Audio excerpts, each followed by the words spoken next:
இருக்கீங்க?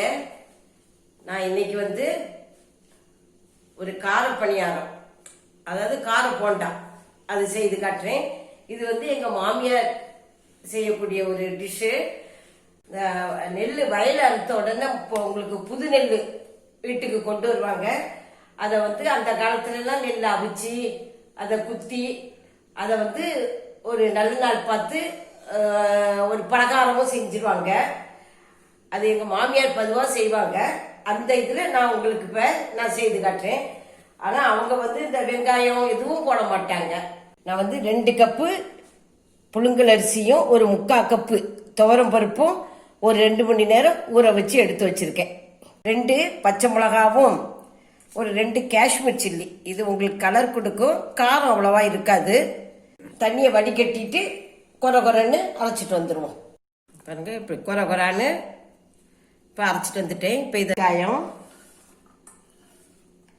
மிளகு, இஞ்சி, கருவேப்பிலை, கொத்தமல்லி கீரை, காயப்பொடி போட்டுக்கலாம்.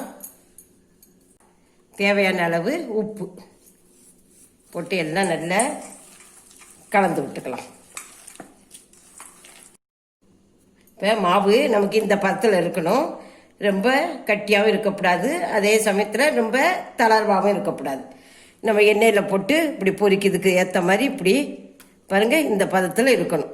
இப்போ நம்ம எண்ணெயை காய வச்சு போட்டு எடுத்துடலாம்.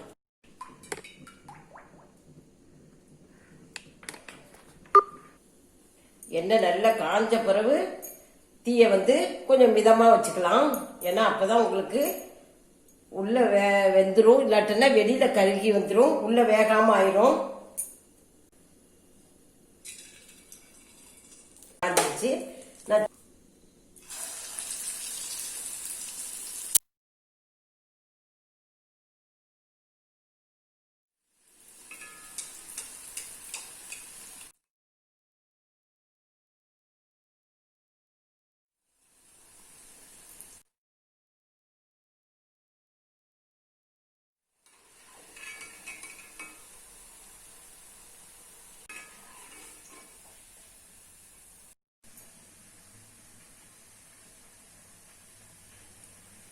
பாருங்க, நல்ல மேலே கிறிஸ்பியாகவும் உள்ள சாஃப்டாகவும் நல்லா இருக்கு. இதை நம்ம ஈவினிங் ஸ்நாக்ஸாக கூட நம்ம டீ கூட எடுத்துக்கலாம். நீங்கள் செய்து பாருங்கள்.